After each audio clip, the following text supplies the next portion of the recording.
pasado los días desde las elecciones del 7 de junio, se han multiplicado los análisis sobre cuál es el impacto de los resultados sobre el futuro, la transformación, los cambios de equilibrios en el sistema político. De eso vamos a hablar hoy en Opiniones Encontradas. Soy José Buendía, gracias por estar con nosotros en este programa en el que todas las ideas se pueden cuestionar. Vamos a ver algunos datos y venimos aquí a discutir con el expresidente del IFE, Luis Carlos Ugalde, y conocer su análisis, y con Marco Michel, exdiputado priista, analista y consultor privado ahora.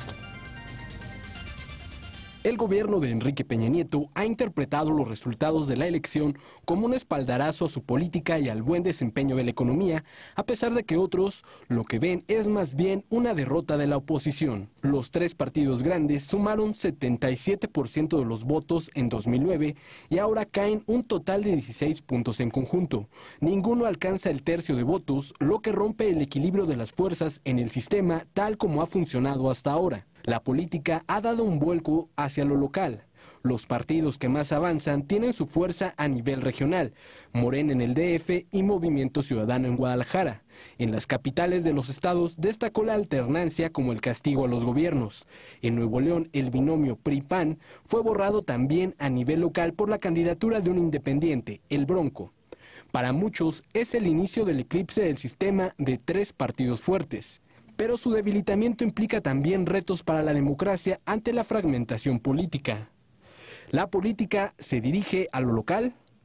Comenzó el eclipse de los partidos grandes. Las ciudades con más desarrollo y educación iniciaron el cambio. Por lo pronto, con 52% de la Cámara, la alianza PRI, Partido Verde y Nueva Alianza tendrá la fuerza para decidir los votos en las 56 comisiones ordinarias del Congreso. Posiciones. Número 1.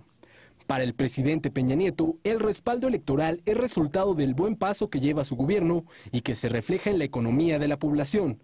Las cifras de la economía sobre empleo, inflación y poder adquisitivo las siente la gente y la población, y en mucho seguramente eso explica por qué el respaldo que han dado al proyecto que el gobierno ha venido impulsando. Número 2. El presidente del Senado, Miguel Barbosa Huerta, reveló esta tarde que el gabinete federal del mandatario Enrique Peña Nieto resentirá cambios importantes. Esto ocurrirá en los siguientes días y representa la redefinición de lo que el Ejecutivo busca con rumbo al 2018. Llevar a cabo cambios no es un acto de debilidad política en un gobierno, es la adecuación propia cuando las circunstancias han cambiado, así lo agregó. Arrancamos con Opiniones Encontradas. Gracias por estar con nosotros. Vamos a hablar sobre el impacto en el sistema político a partir de los análisis que tanto Luis Carlos Ugalde, expresidente del IFE y actual presidente de Integralia, y Marco Michel de PEPAL, su consultora, han hecho sobre los resultados. ¿Cómo se proyectan estos resultados, estos análisis que ellos han hecho sobre un tema que cada día se debate más a medida que han venido pasando los días desde el 7 de julio? Y es de qué manera todo lo que ahí sucedió está o puede transformar y hacia dónde va a conducir, hacia dónde lleva el sistema político mexicano, Luis Carlos. Yo creo que sí va a ser una elección que va a dejar huella, no tanto por quién ganó y quién perdió en la coyuntura, eso en 3 años se nos olvida, sino porque yo sí creo que el fenómeno de la difusión o fragmentación de los partidos puede ser un proceso que lleve un periodo largo de vida, y por otra parte sí creo que el fenómeno de las candidaturas independientes se va a generar una serie de incentivos, algunos positivos, otros perversos, que sí puede cambiar la faz del sistema de acceso a el poder político. Y simplemente digo, creo que una válvula de escape de la frustración que hay con los partidos se va a ir por esta vía, y vamos a tener candidatos muy atractivos y vamos a tener candidatos que, siendo atractivos, pueden ser bastante nefastos. Entonces, esta ruta de abrir esa rendija, que me parece positiva, sí trae con este tipo de riesgos, sin duda alguna. Pero fíjate qué interesante. A ver, pones varias cosas sobre la mesa, voy contigo, Marco, y ambas, tanto la fragmentación de los partidos como los independientes, con, digamos, riesgos y oportunidades, con posibilidades de que el sistema tome para un rumbo o tome para otro, y que tenga, digamos, una reconfiguración muy distinta a partir de cómo evolucionen estos dos fenómenos. ¿Cómo lo ves tú? ¿Coincides o no coincides y en qué sí y en qué no? Mira, yo creo que lo que se ha dicho de la fragmentación de los partidos es un hecho. Lo que hace 5 o 6 elecciones, los 3 partidos políticos mayores tenían el 80-90% de los votos. Hoy llegaron en esta elección al 60% entre los 3, PRI, PAN, PRD. O sea, no llegan ni a un tercio. No llegan, bueno, el 60%, no llegan ni a un tercio cada uno de ellos. Es decir, se desdibuja el tripartidismo al que ya veníamos acostumbrándonos la sociedad mexicana.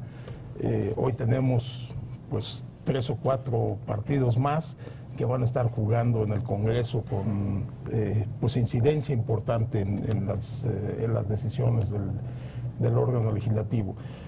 Y la otra parte de los candidatos independientes, que efectivamente el fenómeno más conocido pues es el de Nuevo León, pero no es el único. O sea, hay también algunos diputados a nivel local que ganaron su elección. Hay un diputado federal que va a entrar por esa vía y algunos presidentes municipales. E inclusive en estados como Jalisco, este fenómeno de un candidato que en una ciudad, compite en una ciudad, en un pequeño partido, la ciudad capital, Guadalajara, y que obtiene, de hecho, ese partido, bajo el influjo de Alfaro, obtiene, pues, voy a decir, la mitad del Congreso local. Kumamoto. Bueno, a Kumamoto, que es el independiente, sí. Pero Alfaro, que arrastra con su elección 24 municipios, que son los más poblados en Jalisco, pues es un fenómeno también que es un hecho nuevo en la vida política de México, y me parece que entonces sí habría que estar atentos a ver qué va a pasar con este nuevo fenómeno, así como cuando el PRI perdió su primer gobernatura, pues hoy hay una gobernatura de un candidato independiente que se presta para todo. A ver, ¿dónde va? ¿Cómo interpretar eso, digamos, ese vuelco hacia lo local? Bueno, primero, si hay o no hay ese vuelco hacia lo local, y si lo hay, ¿qué significa? No significa que la gente en lo local vota por el perfil del candidato, vota por la historia del candidato que se conoce a nivel local, no nacional. Por eso esta elección fue más participativa, porque las elecciones locales fueron muy competidas y eso despertó entusiasmo. Y esto generó más. Entonces sí hay una historia de lo local. El Bronco es famoso no porque sea independiente solamente, sino desafía al sistema y tiene ahí una historia personal sobre 2 intentos de asesinato del narco. Entonces esa es una historia de la localidad que no se conocía fuera de ahí. Entonces, se hizo como un héroe ahí en esta situación. Alfaro tiene una historia política local de estar desafiando al sistema, desde el sistema de partidos, pero su discurso es un discurso antipolítico, antipartidos, a pesar de que lo postula Movimiento Ciudadano. Cuauhtémoc Blanco es otro fenómeno. Él viene a desafiar con un discurso antipolítico también, de un partido oportunista que no quería perder el registro y que lo postula, y hay muchas historias alrededor de la naturaleza de los contratos que habrían ocurrido para que fuera candidato, pero es el mismo fenómeno. Entonces a mí sí me parece terrible que Cuauhtémoc Blanco, que se dice incluso que no sabe leer, y ese es un problema, y que tiene un temperamento complicado, sea gobernante, pero es parte del mismo fenómeno. Entonces, por eso digo, a mí me parece que el Bronco va a ser una buena experiencia. Tengo la creencia de que así va a ser. Creo que Cuernavaca puede ser una muy, muy mala experiencia, y que con esa puede haber otras más en los próximos años. ¿Tú dirías que, digamos, porque en efecto la mayoría de los casos no son nuevos, son gentes que tienen la vida política partidista muchísimos años, que un poco lo que hubo es que vino produciéndose, digamos, una cierta fragmentación de los grupos políticos al interior de los propios partidos? El caso más notable, evidentemente, es el PRD, con López Obrador, su salida, la decisión, pero dentro de todos ha habido, digamos, que esas rupturas que han ido convenciéndolos de salirse y encabezar justo discursos antisistema, aunque en casi ningún caso de los más notables se trate de personas pues, a los cuales, más allá de, como tú decías, a lo mejor tener un discurso antisistema, pero desde los partidos, pues tengan mayor novedad. Sí, mira, yo lo que creo es que lo que es relevante es que hoy los personajes políticos a nivel local, y yo creo que también nacional, pues no estarán sujetos, o más bien ellos son los que podrán plantearle al partido, no me dejas ir por esta vía, Sí, yo voy a ir por la vía independiente, que ya vimos que es una posibilidad ante el hartazgo ciudadano y ante pues, lo que está aconteciendo. Yo no diría que es solamente un fenómeno local, yo diría que es un tema también de carácter nacional. Qué casualidad que en los dos estados más importantes del país, fuera del Distrito Federal y el Estado de México, se dan estos fenómenos. Pero Marco, y si tú analizas lo que pasó en el DF, es parte del mismo fenómeno, porque Morena irrumpe criticando al sistema de partidos, a la mafia, el poder, al PRI, PRD, que para Morena es parte de una estructura podrida. Entonces, Monterrey, Guadalajara y Ciudad de México... Y lo hace encabezado por un dos veces candidato a la presidencia. O sea, no es Podemos, vaya, no es un fenómeno de grupos fuera del sistema de partidos que irrumpe. Bueno, podría ser también el fenómeno de Podemos, Movimiento Ciudadano, digo, si lo quieres ver así. O sea, lo que hay es que a nivel nacional hay un hartazgo de los partidos políticos. Y evidentemente esto está generando una nueva circunstancia en la vida política del país, en donde se están dando estos fenómenos. Digamos, exmiembros de partidos políticos molestos con la decisión de su partido, pues tomaron este camino. Porque el caso, digamos, más ciudadano, en todo caso, pues es el muchacho Kumamoto en Jalisco, que sí, a través de un sistema de redes sociales y de captación de fondos de sus simpatizantes y demás, ese sí es un fenómeno de independencia ahora total. la paradoja, los independientes, ¿crees que vayan a abrir el sistema o van a ser un instrumento, digamos, al servicio de los propios liderazgos políticos para chantajear a sus propias cúpulas o presionarlas en caso de que no obtengan candidaturas y se vuelvan incluso un fenómeno más digamos, de los chapulines? Es que ese es un problema, porque yo creo que las candidaturas independientes y el triunfo de los candidatos independientes debe ser una presión saludable para que los partidos se pongan las pilas, pero también militantes pueden chantajear a su liderazgo. Si lo me pones a mí, yo te hago un desorden externo al partido. Y entonces los partidos tienen una función de filtro para que no cualquiera, por popular que sea, pueda llegar a ser candidato. Ese es un mecanismo importante. Si ese filtro desaparece porque alguien popular puede ser por partido, sin partido candidato, entonces sí se te genera un riesgo de que no hay. Entonces, ¿qué? La dirigencia de un partido va a ser chantajeable por un candidato que a lo mejor no tiene los méritos morales a pesar de su popularidad. Eso es un riesgo. Entonces, la disciplina de los partidos se te empieza a relajar, así como puede ser muy grave la disciplina a ultranza en donde nadie puede decir nada y saquen quien saquen como candidato, todo el mundo se debe plegar a ese candidato, es muy grave también lo contrario. Entonces, por eso hay que alertar de que no todo es miel sobre hojuelas y que este discurso de los ciudadanos frente a lo político me parece que es bastante riesgoso y bastante peligroso, y no vaya a ser que en algunos años nos desencantemos ahora de los políticos sin partido, porque en realidad todos son políticos. El otro día en una conversación con Kumamoto yo comentaba, es que Kumamoto, tú eres un político que ha hecho política desde las redes sociales y desde las universidades, y dijo, sí, claro, yo no traigo un discurso de la antipolítica, yo traigo un discurso de la política. Claro, política bajo otros paradigmas, sin las estructuras anquilosadas de los partidos, pero es alguien que busca transformar. Ni modo que queramos a alguien que no es un empresario que dirige una empresa, pues es un sinsentido, ¿no?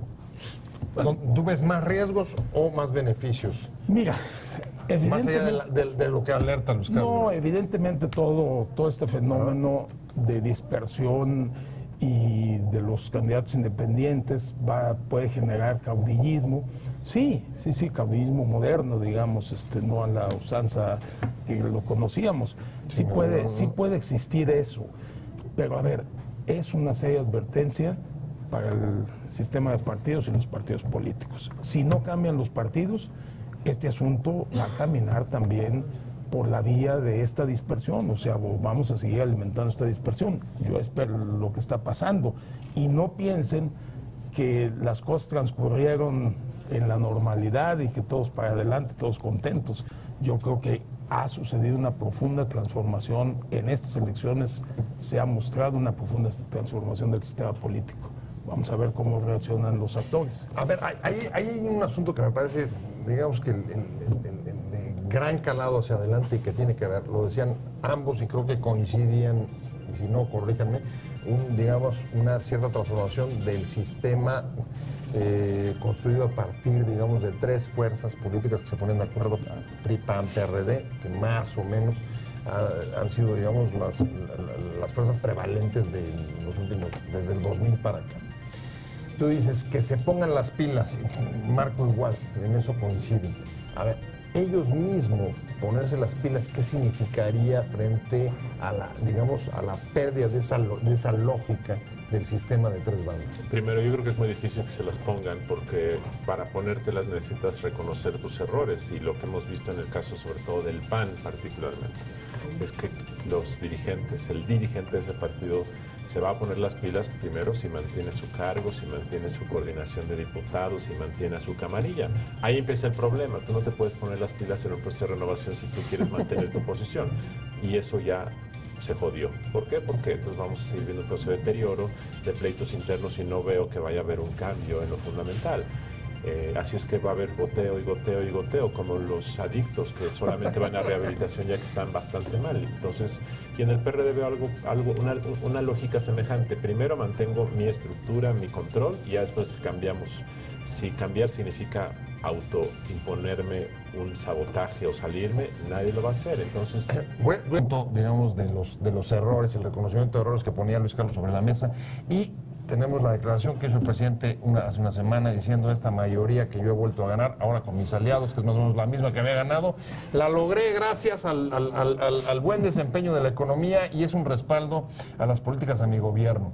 ¿Tú coincides? Porque hay otras gentes que dicen que no es que ganó él, sino que la oposición dividida perdió.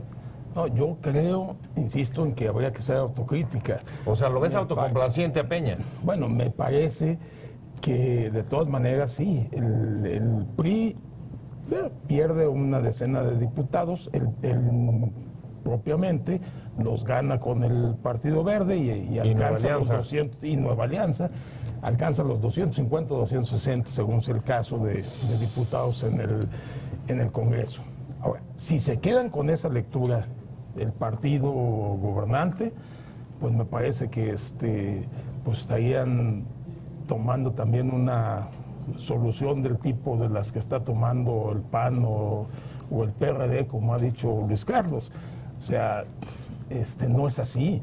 O sea, el PRI también tuvo un castigo en términos de 3 o 4 puntos abajo de la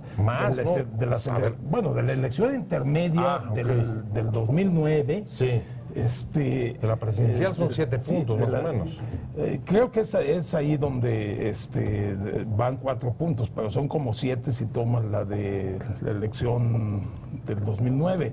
Entonces me parece que sí habría que reflexionar ese partido, sobre todo a la luz de que yo entiendo que en la medida en que se dispersó el voto, claro, el partido que tiene más fortaleza a nivel nacional y que tiene más estructura, como así se ha dicho, bueno, pues puede salir adelante con menos votos. Pero vaya, estamos hablando de que no sacó más del 30%. Así es. Entonces, también habría que preguntarse qué sucedió. Sí. O sea, es que a este paso, perdón, pero puedes tener en el 2018 presidentes con 25, 26%, y ahí, Luis Carlos, no sé si es para si las declaraciones del presidente abonan en tu pesimismo o no. No, yo creo que la lectura del presidente es equivocada. A lo mejor es retórica o a lo mejor lo cree. No lo sé, pero claramente cuando uno analiza lo que pasó, yo sí creo que es que hay 30% de la población que le parece que el gobierno está haciendo lo correcto. Eso es mucho, es poco, pues depende. Y la otra es que los partidos de oposición fueron débiles a las contiendas. Si uno analiza a nivel regional, la pérdida del PRI es más pronunciada. En los 38 municipios o delegaciones más relevantes del país, el PRI perdió 50% de los municipios que controlaba. Si uno analiza a nivel distrital, eso ocurre también. Entonces, sí. Otra vez lo local. Lo local, sí, claro.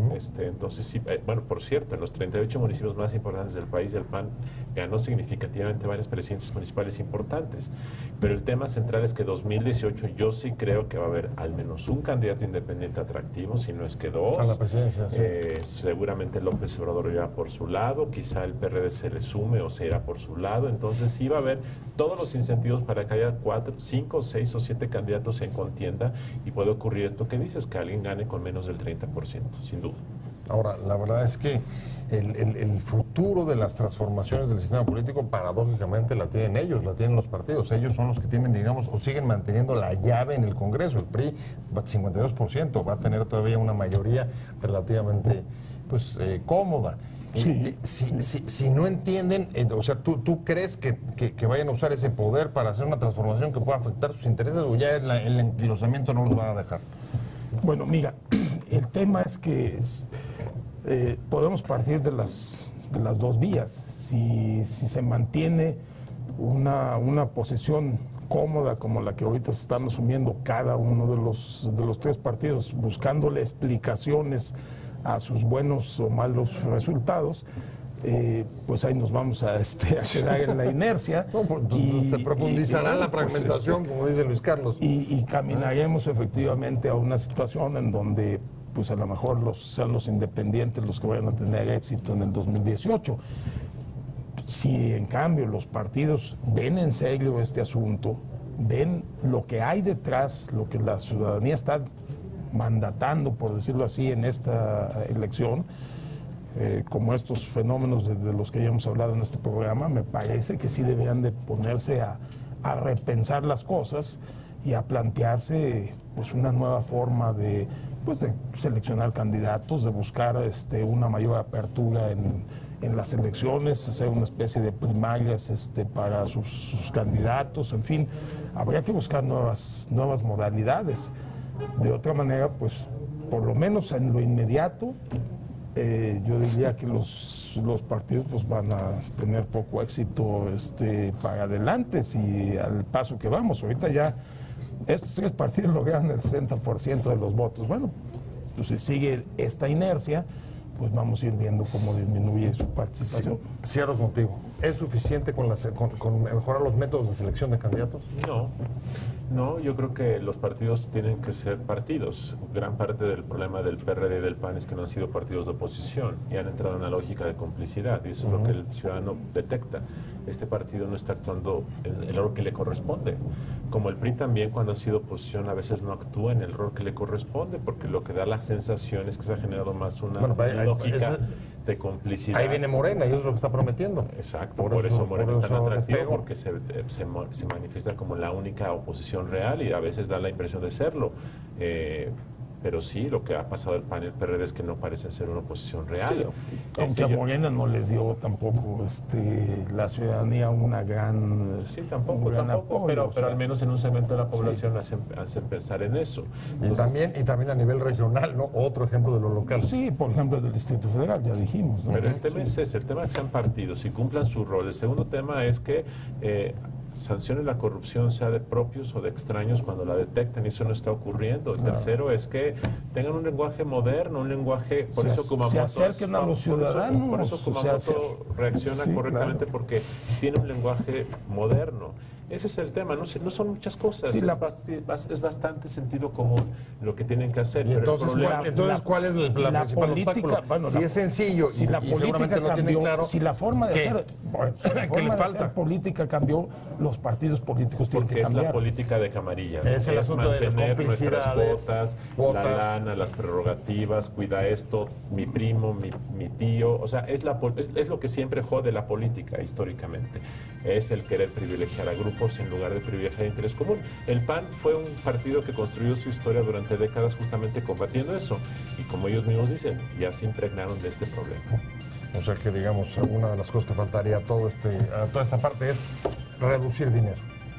bueno, reducir prerrogativas de los partidos. Sí, pues sin duda puede ayudar. Una cierta crisis fiscal de los partidos. Bueno, de hecho, lo que se está demostrando es que los independientes pueden hacer política por otras formas. Eso que son es menos clarísimo, costosas. una campaña con 3 pesos frente a todo lo que le dan a los partidos. Eso sí lo está leyendo la gente. Se me fue el tiempo. Muchas gracias a Luis Carlos Ugalde. Gracias, Pepe. Expresidente del IFE y además presidente de Integralia. Muchas gracias. Marco Michel, ex legislador, ex representante del proceso de paz en Chiapas y actualmente presidente de la consultora PEPAL. Y por sobre todo, gracias a usted por haber estado con nosotros. Encontradas, nos vemos, nos escuchamos aquí mañana a 7:30 desde la esquina de la información y mientras tanto, pásenlo muy bien.